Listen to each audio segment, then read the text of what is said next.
करोड़ों दर्शकों का मिल रहा साथ। एमपी की बात एमपी न्यूज के साथ।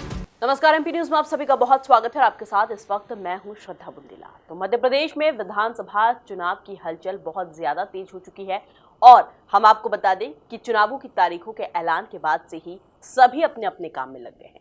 लेकिन जैसे ही चौथी सूची जारी हुई और वैसे ही शिवराज सिंह चौहान का नाम आया, लेकिन अभी शिवराज सिंह चौहान जो है रिलैक्स मूड में दिखाई दे रहे हैं। तो वहीं दूसरी तरफ कांग्रेस जो है बड़ी ही एक्टिव मोड में दिखाई दे रही है। इसी मुद्दे पर आज हम बात करेंगे। राजनीतिक विश्लेषक नमन मटके मेरे साथ जुड़े हुए हैं। नमन, जो शिवराज सिंह चौहान है, एक फोटो उनका वायरल हो रहा है जिसमें वो एक गंगा किनारे बैठे हुए नजर आ रहे हैं। किस तरह से आप इसे देखते हैं, क्योंकि शिवराज सिंह चौहान बड़े ही रिलैक्स मूड में वहां पर बैठे हुए हैं और दूसरी तरफ देखा जाए तो कमलनाथ जो है वो बड़े ही एक्टिव अंदाज में इस समय देखे जा रहे हैं। कैसे देखते हैं आप इसे? देखिए, बिल्कुल, यदि हम बात करें तो वर्तमान में भारतीय जनता पार्टी जो है अब टिकट की सूचियां जो है जारी कर दी हैं और अधिकतर नाम जो है टिकट की सूचियों में आ चुके हैं भारतीय जनता पार्टी के। यही कारण है कि भारतीय जनता पार्टी के जो बड़े नेता हैं अब थोड़ा से रिलैक्स मोड में वो यहाँ पर नजर आ रहे हैं। यदि हम बात करें तो सीएम शिवराज सिंह चौहान जो है वर्तमान में उनका एक फोटो जो है तेजी से वायरल हुआ जिसमें वो गंगा किनारे बैठ करके विचार मंथन करते हुए नजर आ रहा है। चूंकि यदि हम बात करें तो सीएम शिवराज सिंह चौहान का लंबा कार्यकाल मध्य प्रदेश में रहा है और लगातार वे एक्टिव भी रहे हैं और लगातार जिस तरह से उन्होंने पिछले हम कहें कि 2-2.5 महीनों का जो उनका कार्यकाल हम देखें तो लगातार जनता के बीच पहुंचते रहे, अलग अलग तरह के जो है विकास के काम की सौगात जो है जनता को देते रहे। वहीं उसके बाद अब जब चुनाव की तारीखों का ऐलान हो गया, आचार संहिता लग चुकी है और भारतीय जनता पार्टी ने अपनी जो है सूचियां भी जारी करती हैं जिसमें अधिकतर नाम जो है वो भारतीय जनता पार्टी ने कहीं ना कहीं जारी कर दिए हैं। तो उसके बाद अब कहीं ना कहीं सीएम शिवराज सिंह चौहान का रिलैक्स मोड जो है वो देखने मिल रहा है। और दूसरी तरफ हम बात करें तो कांग्रेस पार्टी अब जो है लगातार एक्टिव मोड में नजर आ रही है।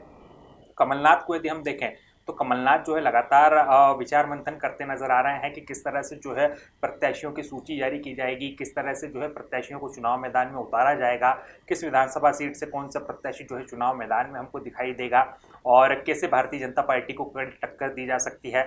लगातार कमलनाथ जो है वो कार्यकर्ताओं से मिल रहे हैं, संवाद कर रहे हैं, बड़े नेताओं से उनका संवाद जारी है। तो कुल मिलाकर देखा जाए तो अब जिस तरह से चुनाव की तारीखों का ऐलान हो चुका है, आचार संहिता लग चुकी है, तो वहीं अब भारतीय जनता पार्टी का जो एक खेमाई हम कहें कि दिग्गज जो नेता है वो अब थोड़े से हम कहें कि शांत अब दिखाई दे रहे हैं। जैसे सीएम शिवराज सिंह चौहान है तो थोड़ा सा रिलैक्स मोड में वो यहाँ पर नजर आ रहे हैं। तो वहीं दूसरी तरफ जो है कांग्रेस अब एक्टिव मोड में नजर आ रही है। चूंकि कांग्रेस को अभी प्रत्याशियों का ऐलान करना है, प्रत्याशियों की सूची जारी करनी है, तो किस तरह से सूची जारी होगी, किन किन लोगों को कहाँ कहाँ से मौका दिया जाएगा, इसको लेकर के कांग्रेस में लगातार विचार मंथन का जो सिलसिला है वो यहाँ पर जारी है। और निश्चित तौर पर आगे जैसे जैसे समय बढ़ता चला जाएगा दोनों ही पार्टियां एक्टिव मोड में नजर आएगी और दोनों ही पार्टियां जो है लगातार चुनाव मैदान में उतरेगी और किस तरह से एक दूसरे को टक्कर दे सकती है इसको लेकर के भी जो है खास प्लानिंग यहाँ पर तैयार होती है हमको दिखाई देगी। बिल्कुल, लेकिन सोशल मीडिया एक बड़ा प्लेटफॉर्म, किस तरह से प्रचार प्रसार का अभियान इस पर किया जा रहा है और क्या लगता है आपको कि बहुत बड़ा योगदान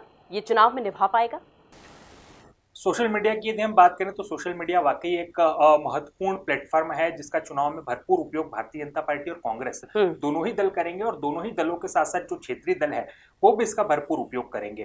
यदि हम बात करें तो जो पिछला चुनाव रहा था 2018 का, उस समय पर सोशल मीडिया का उपयोग थोड़ा सा कम हुआ, लेकिन अब जो 2023 का चुनाव रहेगा उसमें भरपूर सोशल मीडिया का उपयोग करने की तैयारी बीजेपी की भी है और कांग्रेस की भी है। यही कारण है कि सोशल मीडिया से लगातार जो बड़ी संख्या मतदाताओं की जुड़ी है उनको किस तरह से लुभाया जा सके, उन तक कैसी बात पहुंचाई जा सके, इसको लेकर के बीजेपी भी मंथन कर रही है और कांग्रेस भी लगातार मंथन कर रही है। और यही कारण है कि दोनों दल के जो बड़े नेता हैं वो लगातार जो सोशल मीडिया के स्टार्स हैं उनसे कहीं ना कहीं संवाद करते नजर आ रहे हैं और उनसे उनके थ्रू जो है प्रचार प्रसार करते हैं, यहाँ पर करने की जो है तैयारी भी कर रहे हैं। तो कुल मिलाकर के अब की जो चुनाव होगा वो सोशल मीडिया के लिए, या हम कहें कि सोशल मीडिया का सहारा लेकर के दोनों ही दल जो है वो जनता तक पहुंचेंगे, जनता के बीच अपनी बात को रखेंगे और इसके लिए सोशल मीडिया के जो स्टार्स हैं उनका भी जो है सहारा यहाँ पर दोनों ही दल लेते नजर आएंगे।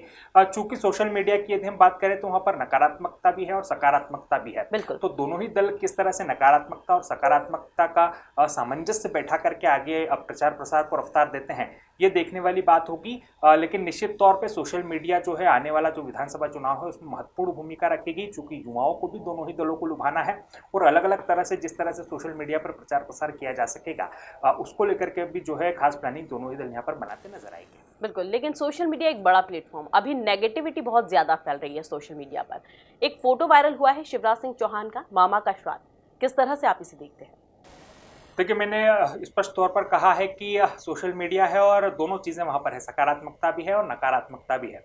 तो किस तरह से दोनों ही दलों को इसका उपयोग करना है, ये उनके ऊपर निर्भर करता है। चूंकि बिल्कुल। चुनाव का समय है, तो निश्चित तौर पर दोनों ही दल अपनी अपनी बात रखेंगे, दोनों ही दल जो है लगातार एक दूसरे की कमजोरियों को भी जो है जनता के सामने रखेंगे, लेकिन किस तरीके से रखा जा सकता है, किस तरीके से जो है हम कहें कि अच्छी बातों को भी सामने लाया जा सकता है और किस तरीके से जो है इस पर कमांड किया जा सकता है, कंट्रोल रखा जा सकता है, उस पर भी ध्यान देने की आवश्यकता होगी। क्योंकि इस तरह की चीज़ें निश्चित तौर पर जैसे जैसे हमारे पास चुनाव का समय पास आता चला जाएगा, कई तरह के वीडियोज़ वायरल होंगे, कई तरह की अलग अलग चीज़ें होंगी, जिसमें कुछ चीज़ें सही भी होंगी, कुछ चीज़ें गलत भी होंगी, कुछ चीज़ें तेज़ी से वायरल भी होंगी। तो इसको जो है दोनों पार्टियों को भी ध्यान रखना होगा, साथ ही साथ जो चुनाव आयोग है उसको भी इस पर सीधे तौर पर ध्यान रखना होगा कि किन चीज़ों को प्रसारित किया जा रहा है, किन चीज़ों को जनता तक पहुँचाया जा रहा है, क्योंकि ये बेहद महत्वपूर्ण है। सोशल मीडिया पर अभी तक किसी का कमांड या कंट्रोल इतने अच्छी तरीके से नहीं है। यही कारण है कि लगातार अलग अलग तरह की जो नेगेटिविटी है वो जनता तक पहुँच जाती है, जो कि बेहद खतरनाक होती है और उसमें जो है उसको पकड़ने में भी लंबा वक्त जो है लग जाता है। यही कारण है कि दोनों ही दलों को भी इस बात का ध्यान रखना होगा, साथ ही साथ चुनाव आयोग को भी जो है पैनी नज़र सोशल मीडिया पर बनाए रखनी होगी, ताकि जो महत्वपूर्ण जो मध्य प्रदेश के जो चुनाव हैं आने वाले, जो बेहद महत्वपूर्ण है, वो जो है शांतिपूर्वक तरीके से संपन्न कराए जा सके। बिल्कुल, बहुत शुक्रिया नमन तमाम जानकारी साझा करने के लिए। लेते एक छोटा सा ब्रेक के बाद जल्द हाजिर होंगी, बने रहिए।